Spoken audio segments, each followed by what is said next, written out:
Big Boss season 6 episode 28ന്റെ review ആണ്. Weekend എപ്പിസോഡാണ്. ലാലേട്ടൻ തീ പാറിക്കുന്ന പ്രൊമോ ഒക്കെ അപ്ലോഡ് ചെയ്തതിന് ശേഷം വന്ന എപ്പിസോഡാണ്.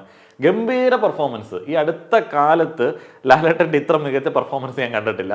കലിപ്പ് മോഡെന്നൊക്കെ പറഞ്ഞാൽ കണ്ണികട തീ പാറുന്ന തരത്തിലേക്കുള്ള ചില മോഡൊക്കെയാണ്. അതേപോലെ ഡയലോഗ് ഡെലിവറി, കുറിക്കുകൊള്ളുന്ന ഡയലോഗ് ഡെലിവറി, ഒരിടത്തും ഒരിത്തിരി പോലും കുറവില്ല. നൈസായിട്ട് എല്ലാ ആൾക്കാർക്കും അങ്ങോട്ട് കൊണ്ടിട്ടുണ്ട്. അതേപോലെ ജിൻഡോ ആൻഡ് ഗബ്രി അവർക്ക് താൽക്കാലികമായിട്ട് ഹൗസിൽ നിന്ന് പുറത്തേക്ക് പോകുന്ന ആ ഒരു എക്സ്പീരിയൻസ് കൊടുത്തത് ഗംഭീര പരിപാടിയായിപ്പോയി. നമുക്ക് ലാലേട്ടൻ അത് പ്രസന്റ് ചെയ്ത സമയത്ത് തോന്നും ഇവരിൽ ആരെങ്കിലും ഒരാൾ പുറത്തു പോയാലും കുഴപ്പമൊന്നുമില്ല, കാരണം കയ്യിലിരിപ്പ് അത്ര മോശമാണ്. അതിപ്പോൾ ഗബ്രി പോയാലും ജിൻഡോ പോയാലും ഓക്കെയാണ്. അവർക്കത് കറക്റ്റായിട്ട് മനസ്സിലാക്കി കൊടുക്കാൻ വേണ്ടി കൊണ്ടുവന്ന പരിപാടികൾ ഗംഭീര സ്ക്രിപ്റ്റ് ആയിരുന്നു. അതിൽ ആ കമന്റ് വായിച്ച പരിപാടി ഉണ്ടല്ലോ, അത് അടിപൊളി. പ്രേക്ഷകരുടെ ഭാഗത്ത് നിന്ന് പറയാനുള്ള എല്ലാ കാര്യങ്ങളും ഉൾക്കൊള്ളിച്ചിട്ടുള്ള ഒരു കമന്റ് എടുത്ത് അങ്ങോട്ട് വായിച്ചു. അതോടെ എനിക്ക് തോന്നുന്നു ഹൗസിലുള്ള ആൾക്കാരുടെ കിളി പാറിയിട്ടുണ്ടാവും. ഗബ്രി, ജാസ്മിൻ, ജിൻഡോ എടുത്തു പറഞ്ഞിട്ടുള്ള ഒരു കമൻ്റാണ്. മൂന്നാൾക്കാരുടെയും ഭാഷ നമുക്ക് അംഗീകരിക്കാൻ പറ്റത്തില്ല. ലൈവ് കാണുന്ന ആളുകൾക്കറിയാം, കട്ട് ചെയ്ത് വികലമാക്കിയിട്ടാണ് ശരിക്കും ഇത് ടെലികാസ്റ്റ് ചെയ്യുന്നത്.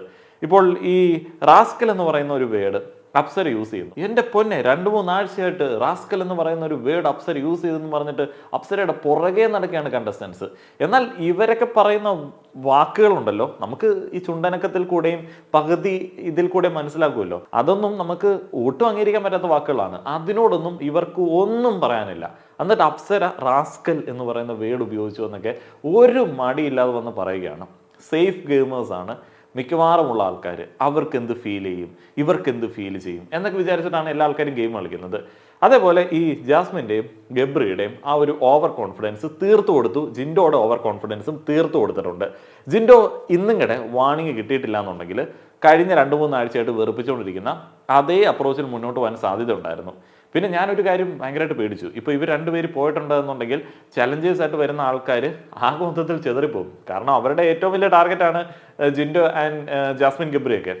അപ്പോൾ അങ്ങനെ ഉള്ള ഒരു കിടിലൻ മൂഡ് സമ്മാനിച്ച എപ്പിസോഡ് കുഴപ്പമൊന്നുമില്ല, ഞാൻ എക്സ്പെക്ട് ചെയ്ത എപ്പിസോഡാണ്. പിന്നീട് നോറയ്ക്ക് വീട്ടിൽ പോകണം എന്ന് പറഞ്ഞ് എമ്മാതിരി വെറുപ്പിക്കലായിരുന്നു. നോറ പോയിക്കോട്ടെ എന്ന് ഞാൻ വിചാരിച്ചിരുന്നു. ഏതായാലും നോറയ്ക്ക് പോവേണ്ടി വന്നില്ല. നോറയുടെ സന്തോഷം ഒന്ന് കാണേണ്ടതായിരുന്നു. നോറ പോകാൻ ചാൻസ് ഉണ്ട് എന്ന് തോന്നി തുടങ്ങിയ ഒരു മൊമെന്റ് തൊട്ട് അടിക്കുന്ന ടെൻഷൻ നമുക്ക് കാണാൻ പറ്റും. അപ്പം കഴിഞ്ഞ ദിവസം കാണിച്ചതൊക്കെ ഒരു ഡ്രാമയായിരുന്നു. പിന്നെന്താണ് നോറയുടെ ഒരു കിടിലൻ ഗെയിം, അതെനിക്ക് ഇഷ്ടപ്പെട്ടു. ഒരു കുഴപ്പമില്ല, എനിക്ക് അവർ തിരിച്ചു വരണ്ട എന്നുള്ളതാണ് ആഗ്രഹം. അത് പറയണം. അങ്ങനെ ഡിഫറെൻ്റ് ആയിട്ട് എന്തെങ്കിലും ചെയ്യണം ഹൗസിൽ. അപ്പം ഡിഫറെൻ്റ് ആയിട്ട് ചെയ്യുന്ന സമയത്ത് ആളുകൾ നോട്ടവിടും. നമ്മുടെ തന്നെ കംഫർട്ട് സോൺ ബ്രേക്ക് ചെയ്തിട്ട് പുറത്തേക്ക് വരുന്ന ഒരു സിറ്റുവേഷൻ ഉണ്ടാവും. അപ്പം നോറയ്ക്ക് ഉള്ളിൽ ഇത് കിടക്കും, ബാക്കിയുള്ള ആളുകൾക്ക് ഇത് ഉള്ളിൽ കിടക്കും. അതൊരു നൈസ് പരിപാടി തന്നെയാണ്. ഇനിയിപ്പോൾ എപ്പിസോഡ് റിവ്യൂവിലേക്ക് പ്രോപ്പറായി വന്നു കഴിഞ്ഞാൽ ഇത് ഇങ്ങനെ അങ്ങോട്ട് പറയാനാണ് എനിക്ക് ആഗ്രഹം. കാരണം അത്രയധികം രസമുണ്ടായിരുന്നു ഇന്നത്തെ എപ്പിസോഡ്. മൊത്തത്തിൽ ഒരു നൈസ് പരിപാടിയായിരുന്നു. ലാലേട്ടൻ കൊണ്ടുപോയി ഇന്നത്തെ എപ്പിസോഡ്. ലാലേട്ടൻ കൊണ്ടുപോയി. വേറെ ആർക്കും പെർഫോം ചെയ്യാനായിട്ടുള്ള ഒരു വേദി ഇല്ലായിരുന്നു. ലാലേട്ടൻ പ്രേക്ഷകർക്ക് ഒരു ഹൈ ഒക്കെ പറഞ്ഞ് നേരെ ഹൗസിലേക്ക് പോയി പറഞ്ഞ ഡയലോഗ്, അത് എക്സാക്റ്റ് ഞാൻ എഴുതിയിട്ടില്ല, പക്ഷേ എന്തായിരുന്നു, ഞാൻ ഇന്ന് ചില തീരുമാനങ്ങളൊക്കെ എടുക്കും, നിങ്ങൾക്ക് ബുദ്ധിമുട്ടാകരുത്. ആ ഒരു പ്രസൻറ്റേഷൻ ഉണ്ടല്ലോ, ഞാൻ പറയുമ്പോൾ അതിൻ്റെ 7 എഴുത്ത് പോലും വരത്തില്ല. പുള്ളി അത് പറഞ്ഞുണ്ടല്ലോ, നൈസായിരുന്നു. നമ്മൾ ഈ പ്രൊമോ ഒക്കെ കണ്ടിട്ട് ഇരിക്കുന്നതുകൊണ്ട് നമ്മൾ വല്ലാണ്ട് എക്സ്പെക്ട് ചെയ്യുന്നു. കഴിഞ്ഞ ദിവസം കണ്ടസ്റ്റൻസ് ഗ്യാസ് ഓഫ് ചെയ്യാൻ മറന്നുപോയ ആ ഒരു സിറ്റുവേഷൻ, അത് തന്നെയാണ് ലാലേട്ടൻ ആദ്യം തന്നെ ചോദ്യം ചെയ്യുന്നത്. അത് വളരെ സീരിയസ് ആയിട്ട് ചോദിക്കേണ്ട രീതിയിൽ തന്നെ ചോദിച്ചിട്ടുണ്ട്. അപ്പോൾ അത് ആരാണ് ഗ്യാസ് ഓഫ് ചെയ്യാതെ പോയത്? പല ആളുകൾക്കും അറിയില്ല, ഓർമ്മയില്ല എന്നൊക്കെ പറയുന്നുണ്ട്. കിച്ചൺ ടീം ആരാണ് എന്ന് ചോദിച്ച് ഗബ്രിയെ ഒന്ന് ചെറിയ രീതിയിൽ വരട്ടുന്നുണ്ട്. പവർ ടീമിനെ എഴുന്നേൽപ്പിക്കുന്നുണ്ട്. ചായയൊക്കെ രാത്രി ഇട്ട് കുടിക്കുന്ന ആ ഒരു കാര്യത്തെക്കുറിച്ചിട്ട് ചോദിക്കുന്നുണ്ട്. ഇതെല്ലാം ചോദിച്ചിട്ടും അവർക്ക് ഒരു ഐഡിയ ഇല്ല ആരാണ് ചെയ്തത് എന്നുള്ളത്. പിന്നീട് വിഷ്വൽ കാണിക്കുകയാണ്. ജാസ്മിൻ അങ്ങോട്ട് ഭൂമി പിളർന്ന് താഴേക്ക് പോയാൽ മതി എന്നുള്ളൊരു ഫീലിലാണ് ആ ഒരു സമയത്ത് ഇരുന്നത്. ജാസ്മിനാണ് അത് ഓഫ് ചെയ്യാത്തത്. പക്ഷേ അത് ജാസ്മിൻ്റെ തലയിലേക്ക് ആളുകൾ ഇടാൻ റെഡി ആയിട്ട് നിന്ന സമയത്ത് അവിടെ ഒരു വെൽ പ്ലേഡ് മൊമെന്റ് ഉണ്ടായിരുന്നു.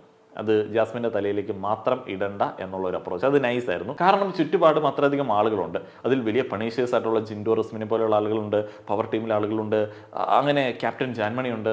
അപ്പോൾ ഇവരാരും അത് ശ്രദ്ധിച്ചില്ല. എന്തൊക്കെയായിരുന്നു അവർ പറഞ്ഞത്? ഞങ്ങൾ ക്ലീൻ ചെയ്തു, ഞങ്ങളത് കഴിഞ്ഞിട്ട് ഫുള്ള് ചെക്ക് ചെയ്തു, ജിൻഡോയുടെ തള്ള ഒരു രക്ഷയില്ലാത്ത തള്ളു. അപ്പോൾ ഇതെല്ലാം പറഞ്ഞിട്ട് ജാസ്മിൻ്റെ തലയിലേക്ക് മാത്രം കുറ്റമിടുന്നത് ശരിയല്ല എന്നുള്ള ഒരു അപ്രോച്ചിലായിരിക്കും അവർ അങ്ങനെ ഡീൽ ചെയ്തത്. ഏതായാലും ജാസ്മിൻ തലനാരിഴയ്ക്ക് രക്ഷപ്പെട്ടു എന്നുള്ളതാണ് എനിക്ക് തോന്നിയത്. എന്നാലും ജാസ്മിന് മറ്റേ ഫയർ എക്സ്റ്റിങ്വിഷർ കൊണ്ടുപോയി കൊടുത്തത് നൈസ് ഒരു മൊമെന്റ് ആയിരുന്നു. വീക്കെൻഡ് എപ്പിസോഡുകളിൽ ജാസ്മിൻ റോസ്റ്റ് കാണാൻ വേണ്ടിയാണ് ആളുകൾ കാത്തിരിക്കുന്നത്. ഇനിയിപ്പം നിങ്ങൾ അങ്ങനെ കാത്തിരിക്കേണ്ട ആവശ്യമുണ്ടെന്ന് എനിക്ക് തോന്നുന്നില്ല. എല്ലാ ദിവസവും ജാസ്മിൻ റോസ്റ്റ് ഉണ്ടാവാൻ സാധ്യതയുണ്ട്. കാരണം പുള്ളിക്കാരിയാണ് ക്യാപ്റ്റൻ. വരുന്ന വൈൽഡ് കാർഡുകൾക്ക് വേറെ വലിയ ഗെയിമൊന്നും അവരുടെ മൈൻഡിലില്ല. അവിടെ വേറെ വലിയ ഗെയിമില്ല. ജാസ്മിൻ, ഗബ്രി, ജിൻഡോ അല്ലാതെ വേറെ ഒരു ഗെയിം നിലവിൽ ഉണ്ടാവാൻ സാധ്യതയില്ല. അപ്പോൾ എല്ലാ ദിവസവും നമുക്ക് ഈ റോസ്റ്റ് കാണാനായിട്ട് പറ്റും. ഈ വൈൽഡ് കാർഡുകൾക്ക് കുറേ അഡ്വാൻറ്റേജ് ഉണ്ട്. അവർ പുറത്തുനിന്ന് ഇത് മൊത്തം കണ്ടിട്ട് ഓഡിയൻസിന്റെ പൾസ് അതേപടി എടുത്തിട്ടാണ് വന്നിരിക്കുന്നത്. ആദ്യത്തെ ഒരാഴ്ചയെങ്കിലും അവർ ഓഡിയൻസിന് വേണ്ടി കളിക്കും, പിന്നീട് കിളി പോയി കയ്യിൽ നിന്ന് പോകും. അതാണ് സാധാരണ സംഭവിക്കാറുള്ളത്. ജാൻമണിയുടെ ക്യാപ്റ്റൻസിയെ കുറിച്ചിട്ട് ഇന്ന് ചോദിച്ചില്ല, നാളെയാണ് ചോദിക്കാൻ വേണ്ടി വെച്ചിരിക്കുന്നത്. കാരണം ഏതൊരു കാര്യം ചോദിച്ചാലും ജാൻമണിക്ക് ഒരു ഐഡിയ ഇല്ല. അവർ ബിസിനസ് ക്ലാസ് ആയതുകൊണ്ട് അതിൻ്റെ ആവശ്യമില്ല എന്നുള്ള ചിന്തയാണോ എന്നുള്ളതറിയില്ല. നാളെ മിക്കവാറും ജാൻമണി റോസ്റ്റ് ഉണ്ടാവാൻ സാധ്യതയുണ്ട്. അപ്പോൾ ഈ ജാൻമണിക്ക് മറ്റേ കിച്ചനെ കുറിച്ചിട്ട് ഒരു ഐഡിയ ഇല്ല, ഒന്നിനെ കുറിച്ചിട്ട് ഒരു ഐഡിയ ഇല്ല. എന്നാൽ ആരെങ്കിലുമൊക്കെ എവിക്റ്റായി പോകുന്ന സമയത്ത് ജാൻമണി പറഞ്ഞ നട്ടക് ടൈപ്പ് സാധനമാണോ എന്നുള്ളത് എനിക്ക് ഡൗട്ട് അടിക്കാറുണ്ട്. എന്തുവാണ് ചുമ്മാ കരഞ്ഞ് അവിടെ കിടന്ന് വീണ് ആൾക്കാർ തൂക്കിയെടുത്തുകൊണ്ട് പോയി. ശരിയാണ്, ഓരോ ആളുകളുടെയും ഇമോഷണൽ അപ്രോച്ച് ഡിഫറെൻ്റ് ആണ്. പക്ഷെ ആളുകൾ ഇങ്ങനെ തൂക്കിയെടുത്ത് മറ്റേ മെഡിക്കൽ റൂമിലേക്ക് കൊണ്ടുപോയിട്ട് എന്ത് കാട്ടാനാണ്? കരയുന്ന ഒരാൾ മെഡിക്കൽ റൂമിൽ കൊണ്ടുപോയിട്ട് എന്ത് കാട്ടാനാണ്? അതിനുള്ള മരുന്നൊന്നും ഇല്ല. ഒന്നെങ്കിൽ പുറത്ത് കിടന്ന് കരയുക, അല്ല അകത്ത് കിടന്ന് കരയുക എന്നുള്ളതല്ലാതെ പ്രത്യേകിച്ചൊന്നുമില്ല. അത് കൂടെയുള്ള ആൾക്കാർ അപ്പോഴത്തേനും ഭയങ്കര ഷോയാണ്. ഇങ്ങനെ തൂക്കി എടുത്തോണ്ടങ്ങ് പോകുന്നൊക്കെ കാണാം. അവിടെ കിടന്ന് കരയട്ടെ എന്ന് വയ്ക്കണം. കരയത്തില്ലേ മനുഷ്യന്മാർ? കരയട്ടെന്നേ. അത് ഓരോ ആളുകളുടെ ഇമോഷൻസ് ആയിരിക്കും, അവരുടെ അപ്രോച്ച് എങ്ങനെയായിരിക്കും. ഇതിനൊരു പണിഷ്മെന്റ് ആയിട്ട് ലക്ഷറി പോയിന്റുകൾ എത്ര കട്ട് ചെയ്യണമെന്ന് ലാലേട്ടൻ ചോദിക്കുന്നു. ജാൻമണി 500 പറയുന്നു. 500 മതി ലാലേട്ടാ എന്ന് പിന്നെയും പറയുന്നു. അപ്പോൾ 1000 കട്ട് ചെയ്യുന്നു. കൊള്ളാം, അങ്ങനെ തന്നെയാണ് വേണ്ടത്. ഇതിനുശേഷമാണ് പ്രേക്ഷകന്റെ കമന്റ് വായിക്കുന്നത്. ആ ഒരു കമന്റ് ബെസ്റ്റ് കമന്റ് ആയിരുന്നു. ഇതുവരെയുള്ള സീസണുകളിലെ ഏറ്റവും മോശം സീസൺ എന്നുള്ളതാണ് കമന്റിൽ ആ പ്രേക്ഷകൻ പറയുന്നത്. അതേപോലെ ജാസ്മിൻ, ജിൻഡോ, ഗബ്രി എന്നിവരുടെ സംസ്കാരമില്ലാത്ത ആ ഒരു അപ്രോച്ചിനെ കുറിച്ചിട്ടും കമന്റിൽ ഉണ്ടായിരുന്നു. റിയാസ്, റോബിനൊക്കെ പ്രൊവോക്ക് ചെയ്തിട്ടുണ്ട്. അത് മാന്യമായിട്ടുള്ള പ്രൊവോക്കിംഗ് ആയിരുന്നു. അതല്ല ഇപ്പോൾ കാണാൻ പറ്റുന്നത്. അഖിൽ മാരാർ ഗംഭീരമായിട്ട് ഗെയിം കളിച്ചിട്ടുണ്ടായിരുന്നു എന്നൊക്കെ ആ ഒരു കമന്റിൽ പറയുന്നുണ്ട്. മുഴുവൻ അങ്ങോട്ട് വായിച്ച് കേൾപ്പിച്ചു. ഇതിനുശേഷം ക്യാപ്റ്റൻ ആയിട്ടുള്ള ജാൻമണിയോട് ചോദിക്കുന്നുണ്ട്. അപ്പോൾ ജാൻമണി മറ്റേ സെക്ഷൽ ഫ്രസ്ട്രേഷൻ എന്ന് പറയുന്ന ഒരു വേർഡ് യൂസ് ചെയ്തു. അതൊക്കെ എന്ത് വേർഡ്? ബാക്കിയുള്ള പൂരത്തെറിയൊന്നും ഇവിടെ ആർക്കും അറിയത്തില്ല എന്നിട്ടാണോ? ഇനി ഭാഷ മനസ്സിലാവാഞ്ഞിട്ടാണോ? അപ്പോൾ ലാലേട്ടൻ ഇടയ്ക്ക് പറയുകയുണ്ടായി, മലയാളം അറിയത്തില്ലാത്ത ശ്രീധുവിന് പോലും മനസ്സിലായത് മോശം ഭാഷയാണ് എന്നുള്ളത്. അപ്പോൾ സെക്ഷൽ ഫ്രസ്ട്രേഷൻ ഇവിടെ എടുത്തിരുന്നുണ്ട്. അത് ജാസ്മിൻ പറഞ്ഞു എന്ന് യമുനയും വീണ്ടും എടുത്ത് പറയുന്നുണ്ട്.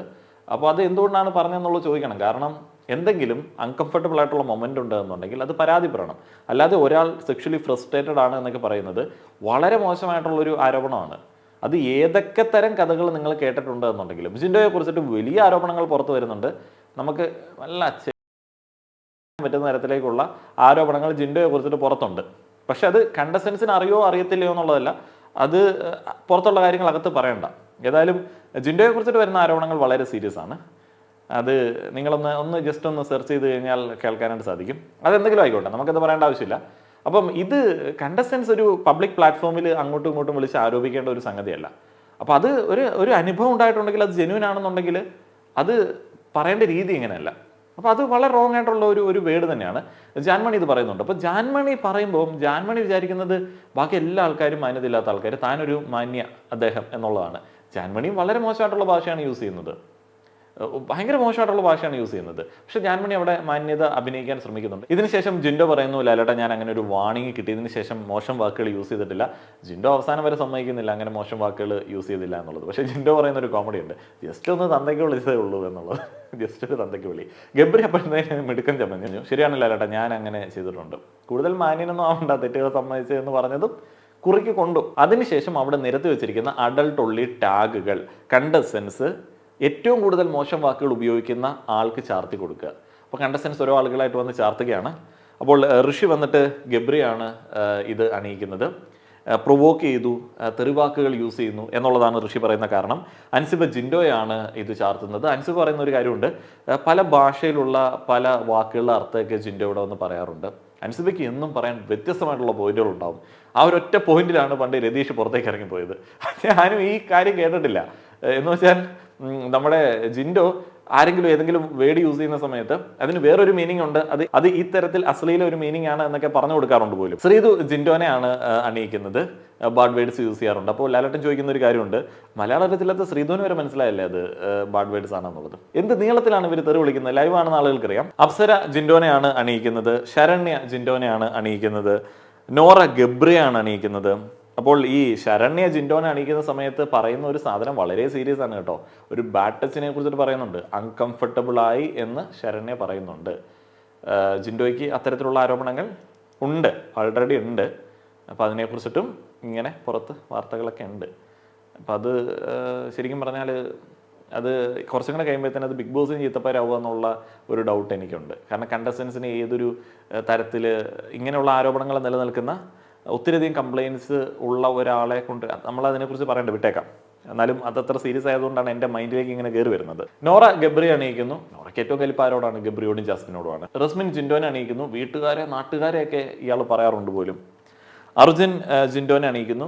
ബോഡി ഷെയ്മിങ് പോലെയുള്ള കാര്യങ്ങൾ ചെയ്യാറുണ്ട്, വീട്ടുകാരെ വിളിക്കാറുണ്ട്. ജിൻഡോ ഗബ്രിയാണ് അണിയിക്കുന്നത്. മറ്റേ ബോഡി ബിൽഡിങ്ങിനെ കുറിച്ചിട്ട് ചോദിക്കുന്ന സമയത്ത് നഗ്നനായിട്ടുള്ള ഗബ്രിയെ നോക്കി ചില കമന്റ് പറഞ്ഞതിനെ ജിൻഡോ ഇവിടെ ന്യായീകരിക്കുന്നുണ്ട്. ജാൻമണി ഫ്രസ്ട്രേഷൻ എന്ന് പറയുന്ന വേർഡ് യൂസ് ചെയ്തതുകൊണ്ട് ജാസ്മിനെയാണ് അണിയിക്കുന്നത്. യമുന ഫ്രസ്ട്രേഷൻ വേർഡ് യൂസ് ചെയ്തതിന് ജാസ്മിനെയാണ് അണിയിക്കുന്നത്. ശ്രീരേഖ ജാൻമണിയാണ് അണിയിക്കുന്നത്. ശ്രീരേഖ കിടിലൻ പ്ലെയറാണ്. കാരണം ശ്രീരേഖയ്ക്ക് ന്യായം എന്താണെന്നുള്ളത് അറിയാം. ബാലിശമായിട്ടുള്ള കാര്യങ്ങൾ പറഞ്ഞാണ് ഇവിടെയുള്ള ആളുകൾ വഴക്കുണ്ടാക്കുന്നത് എന്ന് യമുന റാണി പോയപ്പോഴും പറഞ്ഞു. അപ്പോൾ ബാലിശമായിട്ടുള്ള കാര്യങ്ങളുടെ പുറകെ പോവാതെ സീരിയസ് ആയിട്ടുള്ള കാര്യങ്ങൾ കണ്ടെത്തി പോകാൻ പറ്റുന്ന ഒരേ ഒരു കണ്ടസ്റ്റന്റ് നിലവിൽ ഇപ്പോൾ ശ്രീരേഖയാണ് എന്ന് തോന്നിപ്പോകും. കാരണം ജാൻമണിയെ ടാർഗറ്റ് ചെയ്യുന്നുണ്ട്. ടാർഗറ്റ് ചെയ്യണം. ജാൻമണിയുടെ നടക്ക് അങ്ങനെയല്ല പറയണത്, ഒരാളതിൻ്റെ പ്രൊണൗൺസിയേഷൻ പറഞ്ഞായിരുന്നു, എന്തെങ്കിലും ആട്ടെ, പല സമയങ്ങളിലും എനിക്ക് അരോചകമായിട്ട് തോന്നാറുണ്ട്. എല്ലാ അലമ്പ് തരം കാണിക്കുകയും ചെയ്യും. എന്നിട്ട് ഭയങ്കരമായിട്ട് മറ്റേ അത് അവയുടെ റൈറ്റാണ്, മറ്റേ മിടിക്ക് ചമയുകയും ചെയ്യും. ഇതിനുശേഷം എന്തുകൊണ്ടാണ് ശ്രീരേഖ മാത്രം ജാൻമണിയെ പറഞ്ഞത്? ജാൻമണിയെ പേടിയാണോ ബാക്കി കണ്ടസ്റ്റൻസിന് എന്ന് ലാലേട്ടൻ എടുത്ത് ചോദിക്കുന്നുണ്ട്. നമ്മൾ പ്രേക്ഷകർ ചോദിക്കുന്ന പല കാര്യങ്ങളും ഇപ്പോൾ എപ്പിസോഡിൽ വരാറുണ്ട്. മാറ്റിപ്പിടിക്കുന്നതിൻ്റെ ഭാഗമായിട്ട് നമുക്കൊക്കെ ഒരു പ്ലേസ് എപ്പിസോഡിൽ കിട്ടുന്നുണ്ട്. ഗബ്രി ജിൻഡോയാണ് അണിയിക്കുന്നത്. എക്സ്പ്ലനേഷൻ ഒന്നും വേണ്ട എന്ന് ലാലേട്ടൻ പറഞ്ഞു. എന്ത് എക്സ്പ്ലനേഷൻ കൊടുക്കാനാണ്? എന്നിട്ട് ലാലേട്ടൻ പറഞ്ഞത് ഭയങ്കര വിറ്റായിരുന്നു. ഇനിയിപ്പോൾ അത് പറഞ്ഞ് നിങ്ങൾ രണ്ടുപേരും കണ്ട് ഇവിടെ കിടന്ന് തെറി വിളിച്ച് കഴിഞ്ഞാൽ എന്നുള്ളത്. ജിൻഡോയ്ക്ക് 8 എണ്ണം അണീസ് കിട്ടി, ഗബ്രിക്ക് 3 എണ്ണം അണീസ് കിട്ടി. സ്പോട്ടിൽ ഒരു 1000 ലക്ഷറി പോയിന്റും കൂടെ അങ്ങ് കളഞ്ഞു. ഇപ്പം മറ്റേ സ്റ്റൗവിൻ്റെ കേസിൽ പോയിന്റ് കളഞ്ഞ സമയത്ത് ജാസ്മിൻ പറഞ്ഞു കേട്ടില്ലേ, ഞങ്ങൾക്ക് ഉപ്പില്ല, ഉപ്പൊക്കെ അവിടെ ഉണ്ട്, അതൊക്കെ വാങ്ങണം. ഇവിടെ ഇപ്പോൾ സംഭവിക്കാൻ പോകുന്നത് എന്താണെന്ന് വെച്ച് കഴിഞ്ഞാൽ യമുന പോയി കഴിഞ്ഞാൽ കിച്ചൺ ആര് മാനേജ് ചെയ്യും? ശ്രീരേഖ അങ്ങനെ കിച്ചണിലെ പണിയൊന്നും എനിക്ക് തോന്നുന്നില്ല. പുള്ളിക്കാരി ഒരു ഗെയിമറാണ്. പുള്ളിക്കാരി മൂത്ത ആളാണെന്ന് പറഞ്ഞിട്ട് എല്ലാവർക്കും ഊട്ടാനൊന്നും വന്ന് നിൽക്കുന്ന ഒരാളാണെന്ന് എനിക്ക് തോന്നുന്നില്ല. എല്ലാ എണ്ണം കൂടെ അവിടെ കിടന്ന് പിടാപ്പാട്ട് പെടാനുള്ള എല്ലാ സാധ്യതയുണ്ട്. ഇതിനുശേഷം Lalettan mass dialogue, Gabri and Jinto എൻ്റെ ഇഷ്ടപ്രകാരം പുറത്തേക്ക് പോയിക്കൊള്ളുക എന്ന് പറഞ്ഞൊരു ഒറ്റ പോക്ക്. അപ്പോഴത്തേനും ബോസ് അവിടെ നിന്ന് വിളിച്ച് പറയുന്നു, ഗബ്രി ആൻഡ് ജിൻഡോ പ്രധാന വാതിലിൽ കൂടെ പുറത്തേക്ക് വരിക. അപ്പം അത് കേട്ടപ്പോൾ ഞാൻ വിചാരിച്ച് ഇത് സംഭവം സീരിയസ് ആണ്. അപ്പോഴും എൻ്റെ ഒരു പ്രതീക്ഷ എന്താണെന്ന് വെച്ച് കഴിഞ്ഞാൽ ആരെങ്കിലും ഒരാൾ പുറത്തേക്ക് പോയി ഒരാൾ സീക്രട്ട് റൂമിൽ കയറും. അപ്പം ഞാൻ ഓർത്ത് ജിൻഡോ പുറത്തേക്ക് പോകാൻ സാധ്യത ഉണ്ട്. കാരണം ജിൻഡോയെ കുറിച്ചിട്ട് കുറച്ച് സീരിയസ് ആയിട്ടുള്ള അലിഗേഷനൊക്കെ വരുന്നുണ്ടല്ലോ. അപ്പം ബിഗ് ബോസ് റിസ്ക് എടുക്കുമോ? ഒന്നാമത് ഇപ്പോൾ കേസും ബുക്കാറും ഒക്കെ വരുന്നുണ്ടല്ലോ. ഏതായാലും ഇവരെ രണ്ടിനെയും പുറത്തിറക്കി കണ്ണ് കെട്ടുന്നത് കണ്ടപ്പോൾ എനിക്ക് തോന്നി രണ്ടുപേരെയും സീക്രട്ട് റൂമിലേക്ക് വിടാനായിരിക്കും പ്ലാൻ. പിന്നീട് എനിക്ക് മനസ്സിലായി ഇത് ജസ്റ്റ് ഒരു വാണിംഗ് മാത്രമാണ്. അകത്ത് റസ്മിനും ജാസ്മിനും കൂടെ ഇത് പറയുന്നുണ്ട്, വാണിംഗ് ആണ് എന്നുള്ള രീതിയിലൊക്കെ പറയുന്നുണ്ട്. ഇതിനുശേഷം ഒരു ചെറിയ ആക്ടിവിറ്റി ആയിരുന്നു. ഈ ആക്ടിവിറ്റി സമയത്ത് ഇപ്പോൾ ആൾക്കാർ പോയതിനെ കുറിച്ചിട്ടൊന്നും ആരുടെയും മുഖത്ത് വലിയ സങ്കടമൊന്നും കണ്ടില്ല. പോണ സമയത്ത് ജാസ്മിന് കുറച്ച് വിഷമം കാര്യങ്ങളൊക്കെ ഉണ്ടായിരുന്നു. എന്നാലും വിഷമം ഉണ്ടാകും കേട്ടോ, നമുക്കങ്ങനെ പറയാൻ പറ്റില്ലല്ലോ. കംഫർട്ട് സോൺ പോയില്ലേ. ഗബ്രിയെ ജാസ്മിൻ തന്നെ ഗെയിം കളിച്ച് തോപ്പിച്ച് വിടാനായിട്ടുള്ള എല്ലാ സാധ്യതയുണ്ട്. ആ ആക്ടിവിറ്റി ഇങ്ങനെയായിരുന്നു. സിനിമാ ഡയലോഗുകൾ വ്യത്യസ്ത ഭാവത്തിൽ പറയുക, കണ്ടസ്റ്റൻസിന് പറയാം ഇന്ന ആൾ ഇന്ന ഭാവത്തിൽ പറയുക. അപ്പോൾ അത് ഞാൻ മൊത്തമായിട്ട് വായിക്കുന്നില്ല, കുറേ ഉണ്ട്. സവാരി ഗിരിഗിരി ഉണ്ട്, ഹരിച്ചിട്ടും കുണിച്ചിട്ടും ഉത്തരം കിട്ടിയില്ല എന്നുണ്ടെങ്കിൽ പിന്നീടൊന്ന് ഹരിച്ചിട്ടും കുണിച്ചിട്ടും എന്നൊക്കെ പറഞ്ഞിട്ടുള്ള സാധനമുണ്ട്. അതേപോലെ പാട്ട് വേറെ രീതിയിൽ പാടുന്നുണ്ട്, അത് ഒത്തിരി ഉണ്ട്, ഞാനത് വിട്ടേക്കാം. ഈ ആക്ടിവിറ്റിയിൽ 1-2 ക്യൂട്ട് മൊമെൻറ്റുകൾ ഉണ്ടായിരുന്നു, എനിക്ക് ഇഷ്ടപ്പെട്ട മൊമെൻറ്റുകൾ ഉണ്ടായിരുന്നു. ഒന്ന് ശ്രീതു അർജുൻ ഈ ഒരു ടാസ്ക് പറഞ്ഞു കൊടുത്ത സമയത്ത് ലാലേട്ടൻ ഇറക്കിയ ചില എന്താ പറയുന്നത് കിഡിങ് പരിപാടികൾ എന്ന് വെച്ചാൽ, എന്താ ശ്രീതു എന്താ നാണം പോലെ എന്നൊക്കെ ചോദിച്ചപ്പോൾ ശ്രീതു ആകെ മൊത്തത്തിൽ ഈശ്വര താൻ ലവ് ട്രാക്ക് പോലെ ഒരു സാധനത്തിലേക്കാണോ പോണത്, എല്ലാ ആൾക്കാരും ഇങ്ങനെയൊക്കെ പറയണുണ്ട് ലാലേട്ട എന്നൊക്കെ പറഞ്ഞിട്ട് ഇങ്ങനെ എഴുന്നേറ്റപ്പോഴത്തേന് പിന്നെ അത് വേണ്ട, അത് പറഞ്ഞു കഴിഞ്ഞാൽ പിന്നെ പണിയാവുമെന്ന് വിചാരിച്ചിട്ട് ശ്രീതു അവിടെ ഇരുന്നു. കാരണം തുടങ്ങി കഴിഞ്ഞത് എൻഡ് ചെയ്യാൻ പറ്റത്തില്ലേ, കാരണം അത്രയ്ക്കുള്ള ഒരു ക്ലാരിറ്റിയിലേക്ക് എത്തിയിട്ടില്ല.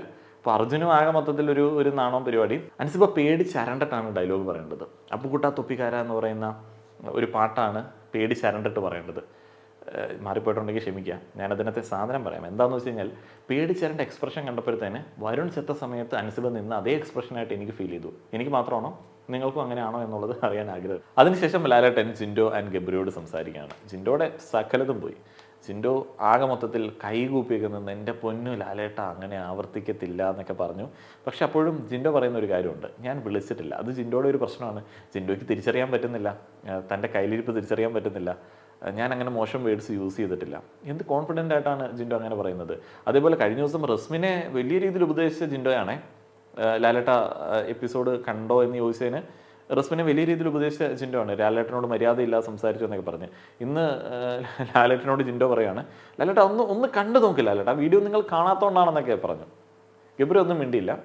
ഗബ്രി പറഞ്ഞു, ഞാൻ അങ്ങനെ മോശം വേർഡ്സ് യൂസ് ചെയ്തിട്ടുണ്ട്, ഇത് ഫ്രസ്ട്രേഷനിൽ നിന്നിട്ടാണ് ഞാൻ അങ്ങനെ യൂസ് ചെയ്തത്. അപ്പോൾ ലാലേട്ട നല്ല രീതിയിൽ പറയുന്നുണ്ട്, നിങ്ങൾക്ക് എന്തിനാണ് ഇങ്ങോട്ട് വന്നത്, വേറെ വല്ലയിടത്തും പോകണം, നിങ്ങളുടെ തോന്നിയാസം കാണിക്കാനാണ് എന്നൊക്കെ പറയുന്നുണ്ട്. അപ്പോൾ ഏതായാലും കയ്യെ കാലെ പിടിച്ചു. ഏതായാലും ഹൗസിൽ പോയിട്ട് കണ്ടസ്റ്റൻസിൻ്റെ ഇഷ്ടം ചോദിച്ചിട്ട് ഒരു തീരുമാനം അറിയിക്കാം എന്നുള്ളൊരു രീതിയിലൊക്കെ ഇങ്ങനെ അവരെ അവിടെ നിർത്തുകയാണ്. ആ രണ്ടാമതൊന്നും നിർത്തുകയും കൂടെ ചെയ്തില്ല എന്നുണ്ടെങ്കിൽ പിന്നെയും അവർക്ക് അത്ര പേടി ഉണ്ടാവില്ലായിരുന്നു. ബിഗ് ബോസ് ഈ സമയത്ത് കീറിയെടുത്ത് ഇച്ചിരി മുളക് തേച്ചേക്കാമെന്ന് വിചാരിച്ച് പറയുന്നുണ്ട്, മിസ്റ്റർ മോഹൻലാൽ ഞാനിവരെ വാൺ ചെയ്തു മടുത്തു, ജസ്റ്റ് ഒന്ന് തന്തയ്ക്ക് വിളിച്ചതേ ഉള്ളൂ എന്നൊക്കെ ജിൻഡോ പറയുന്നുണ്ടായിരുന്നു. ഒരു ബോധമില്ലാത്ത നിലവാരമില്ലാത്ത കുറേ എണ്ണം. ഇപ്പം ഇവർക്ക് നിലവാരം വെച്ച് കൊടുക്കുന്നതിനേക്കാളും നല്ലത് കുറച്ച് മറ്റേ കുടുംബവും കുട്ടികളൊക്കെ ആയിട്ട് സമാധാനമായിട്ട് ജീവിക്കണ യമുന റാണി പുറത്തു പോയിക്കോട്ടെ എന്നുള്ളതായിരിക്കും ബിഗ് ബോസ് വിചാരിച്ചത്. ബാക്കിയുള്ള ആൾക്കാരൊക്കെ ഭയങ്കര റിസ്ക്കാണ് എടുക്കുന്നത് കേട്ടോ. ഈ ഒരു സീസണിൽ നിൽക്കുന്ന സമയത്ത് ഭയങ്കര റിസ്ക്കാണ് എടുക്കുന്നത്. കാരണം അത്രയധികം നെഗറ്റീവിലേക്ക് പോകാനായിട്ടുള്ള എല്ലാ സാധ്യത ഉണ്ട്. ജിൻഡോയുടെ ഓരോ കേസിൻ്റെ പുറകെ പോയി പിടിച്ചു കഴിഞ്ഞാലും ഉറപ്പായിട്ട് നെഗറ്റീവിലേക്ക് പോകും. ഇനിയിപ്പോൾ നാളെ വരുന്ന ആൾക്കാർ എങ്ങനെയാണെന്നുള്ളത് തമ്പുരാൻ അറിയാം. ഇതിൻ്റെ കൂടെ ജിൻഡോ പറഞ്ഞൊരു കാര്യം കേട്ടപ്പോൾ എൻ്റെ ഹൃദയം തകർന്നുപോയി. എൻ്റെ പൊന്നിലാലേട്ട ഈ സമയത്ത് പുറത്തു പോയി കഴിഞ്ഞാൽ ആൾക്കാർ എന്ത് പറയും, ഞങ്ങൾ നാണം കെട്ട് പോകത്തേ ഉള്ളൂ എന്നൊക്കെ പറഞ്ഞു. അപ്പം ജിൻഡോ സീരിയസ് ആയിട്ട് എടുത്തു കേട്ടോ. ഇതിനുശേഷം ഹൗസിലുള്ള ആൾക്കാരുടെ അഭിപ്രായം ചോദിക്കുകയാണ്. ജാസ്മിനോട് ചോദിക്കുന്നു, ജാസ്മിൻ കരഞ്ഞുകൊണ്ടിരിക്കുന്നു. റസ്മിനോട് ചോദിക്കുന്നു, റസ്മിനാണ് വാണിങ്ങിൻ്റെ കാര്യം പറഞ്ഞത്, അത് ലാലേട്ടനടുത്ത് ചോദിക്കുന്നുണ്ട്.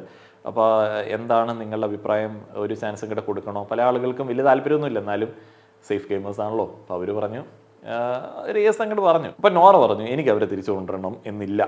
നോറ പറഞ്ഞു. അപ്പം ലാലേട്ടൻ ചോദിച്ചു, നോറ മാത്രം അങ്ങനെ പറഞ്ഞിട്ടുള്ളൂ, ബാക്കിയുള്ള ആൾക്കാർ അങ്ങനെ പറഞ്ഞിട്ടില്ല. അപ്പം നോറ അവിടെ വലിയൊരു റിസ്ക്കാണ് എടുക്കുന്നത്. അതെനിക്ക് ഇഷ്ടപ്പെട്ടു കേട്ടോ. നോറ ഇവിടെ വന്നത് പിന്നെ ആകെ ഡിഫറെൻ്റ് ആയിട്ട് ചെയ്ത ഒരു ഗെയിമായിട്ട് എനിക്ക് തോന്നിയത് ആ ഒരു ഏറ്റുപറച്ചിൽ മാത്രമാണ്. ഉള്ള കാര്യം പറഞ്ഞു, എനിക്ക് അവർ തിരിച്ചു തരണമെന്നില്ല. അതേപോലെ ഇനിയിപ്പോൾ നോറ വിചാരിക്കുന്നത് 2 പേര് പോയി കഴിഞ്ഞാൽ താൻ സേഫ് ആകും എന്നുള്ളതായിരിക്കാം.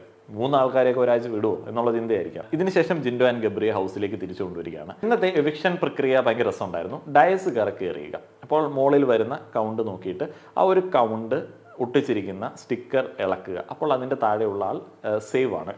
അപ്പോൾ ആ സേവ് ആയിട്ടുള്ള ആൾക്ക് റോസാപ്പ് കൊടുക്കുക. ഭയങ്കര രസമായിരുന്നു കേട്ടോ. കോയിൻസിഡൻസ് ആണോ എന്നുള്ളത് അറിയില്ല, ഭയങ്കര രസമായിരുന്നു. ആദ്യം വന്നത് ഗബ്രിയാണ്. ഗബ്രി ഡൈസ് കറക്കി എറിഞ്ഞു. 4 വന്നത്. അത് അപ്സരയുടെ കോളമായിരുന്നു. അപ്സരയെ സേവ് ചെയ്തു, റോസാപ്പ് കൊണ്ട് അപ്സരയ്ക്ക് കൊടുത്തു. പിന്നീട് വന്നത് അപ്സരയാണ്. അപ്സര ഡൈസ് കറക്കി ഇട്ടപ്പോൾ കിട്ടിയത് ഗബ്രിയാണ്. ഭയങ്കര കോയിൻസിഡൻസ് ആണ്. അപ്പം തിരിച്ചുകൊണ്ട് ഗബ്രിക്ക് ഒരു പൂ കൊടുക്കുന്നു. പിന്നീട് വന്നത് ഋഷിയാണ്. ഋഷിയുടെ ഏറ്റവും ഫേവറേറ്റ് ആയിട്ടുള്ള ആളെ തന്നെ കിട്ടി, അൻസിബേനെ കിട്ടി. അൻസിബയെ സേവ് ചെയ്യുന്നു. ഭയങ്കര ക്യൂട്ട് മൊമെന്റ്സ് ആയിരുന്നു ഈ രംഗങ്ങൾ. നോറയ്ക്കാണെങ്കിൽ കിട്ടിയത് ജാസ്മിനെയും. അതും അതിനകത്തെ വലിയ കോമഡി. ജാസ്മിൻ ഒന്ന് ഹഗ് ചെയ്യാനൊക്കെ ചെന്നു, പക്ഷേ നടന്നില്ല. അപ്പോൾ അത് ഇത്തിരി അളിഞ്ഞ എക്സ്പ്രഷനൊക്കെ കട്ട് ചെയ്ത് കാണിച്ചായിരുന്നു. പിന്നീട് ഋഷി, നോറ, യമുന ഡേഞ്ചർ സോണിൽ നിൽക്കുകയാണ്. ഡേഞ്ചർ സോണിൽ അവരെ നിർത്തിയത് നന്നായി, ഋഷിയെ ഒന്ന് നിർത്തിയത് നന്നായി. അപ്പം നോറ ഭയങ്കര ടെൻഷനാണ്, പുറത്ത് കാണിക്കുന്നില്ലെന്നേ ഉള്ളൂ. വീട്ടിൽ പോകണമെന്നൊക്കെ പറയുന്നത് ചുമ്മാ നാട്ടക്, മറ്റേ നമ്മുടെ ജാൻമണിയുടെ ഭാഷ പറയുകയാണെന്നുണ്ടെങ്കിൽ. അതിനുശേഷം ലോണിലേക്ക് കൊണ്ടുപോയി ബാക്കി ആക്ടിവിറ്റി അവിടെയാണ്. ഇപ്പം നോറ, ഋഷി, യമുന പുറത്ത് നിൽക്കുകയാണ്. അപ്പോൾ അവരുടെ മുന്നിൽ ഒരു ബോക്സ് ഉണ്ട്. അതിൻ്റെ മുകളിലെ പേപ്പർ ഇടിച്ച് പൊളിച്ച് കൈ അകത്തേക്ക് ഇടുമ്പോൾ ആരുടെ കയ്യിലാണോ ചുവപ്പ് മഷി പറ്റുന്നത് അവർ എവിക്റ്റ് ആവും. അങ്ങനെ യമുന എവിക്റ്റ് ആവുകയാണ്. നോറ, ഋഷി സേവ്ഡാണ്. നോറ ഓടുന്നു. ഞാൻ അർത്ഥം എങ്ങനെയൊക്കെ ഓടുന്നത്. നോറ ഓടി അകത്ത് ചെന്നിട്ട് താങ്ക് യു ബിഗ് ബോസ് എന്നൊക്കെ പറഞ്ഞിട്ട് ക്യാമറയുടെ ഫ്രണ്ടിൽ നിന്നിട്ട് നന്ദി പ്രകാശനമൊക്കെ നടത്തുന്നു. അപ്പോൾ അയാളുടെ ഷോ എനിക്ക് അത്രയ്ക്ക് ഇഷ്ടപ്പെട്ടില്ല. കാരണം വീട്ടിൽ പോകണം എന്ന് പറഞ്ഞ് പ്രേക്ഷകരുടെ മുമ്പ് നാടകം കളിച്ചിട്ട് പിന്നെ അപ്പോൾ അയാൾക്ക് സേവ് ആകുമ്പോൾ വലിയ സന്തോഷമൊക്കെ ഉണ്ടാവും. ഇതായിരുന്നു ഇന്നത്തെ എപ്പിസോഡ്. യമുന റാണി വളരെ സന്തോഷത്തോടെ പുറത്തേക്ക് പോയി. ജാൻമണി കരഞ്ഞ് തളർന്ന് എന്തൊക്കെയായിരുന്നു അവിടെ. അത് ഭീകരമായിട്ടുള്ളൊരു കരച്ചിൽ. അങ്ങനെ യമുന റാണി വളരെ സന്തോഷത്തോടെ ഹൗസിൽ നിന്ന് പുറത്തേക്ക് പോവുകയാണ്. എല്ലാ ആൾക്കാരോടും വളരെ സ്നേഹത്തോടെ സംസാരിച്ച് വളരെ ഹാപ്പി ആയിട്ട് പുറത്തേക്ക് പോവുകയാണ്. അതാണ് ഒരു സ്പോർട്സ്മാൻ സ്പിരിറ്റ്. കാരണം അതൊരു എക്സ്പീരിയൻസ് ആയിട്ട് എടുക്കുക. ആ ദിവസങ്ങൾ അവിടുത്തെ ഫീൽ ഡിഫറെൻ്റ് ആണ്. നമുക്കിവിടെ നിന്ന് പറയുന്നത് പോലെയല്ല. ആ ഒരു ഫീൽ അനുഭവിച്ചിട്ട് ഇറങ്ങി വരാനായിട്ട് ആർക്കാണെങ്കിലും ഒരു ആഗ്രഹം ഉണ്ടാവില്ലേ? എനിക്ക് ആ ഒരു ഫീൽ അനുഭവിക്കണം എന്നുള്ള ആഗ്രഹമുണ്ട്. പ്രൈസും ബാക്കി പരിപാടികളല്ല, ഒരു ഫീൽ എന്തായിരിക്കും അങ്ങനെ ഒരു ഫീൽ എന്നുള്ളത്. അപ്പോൾ അത് കിട്ടി. യമുന ഹാപ്പിയാണ്, ഇറങ്ങി വന്നു. അപ്പം അധികം ദിവസം നിൽക്കണമെന്നൊന്നുമില്ല. ആ ഒരു സന്തോഷം പല ആളുകൾക്കും കിട്ടാറുണ്ട്. എല്ലാ ആളുകളോടും വളരെ സ്നേഹത്തോടെ പറഞ്ഞിറങ്ങി വന്നു. ഇതൊക്കെയായിരുന്നു ഇന്നത്തെ എപ്പിസോഡിൽ ഉണ്ടായിരുന്ന കാര്യങ്ങൾ. അപ്പം നാളെ 6 വൈൽഡ് കാർഡുകൾ കയറുന്നതിനെ കുറിച്ചിട്ട് ലാലേട്ടൻ പറഞ്ഞിട്ടുണ്ട്. നാളെ എപ്പിസോഡ് റിവ്യൂവിൽ കാണാം. നന്ദി.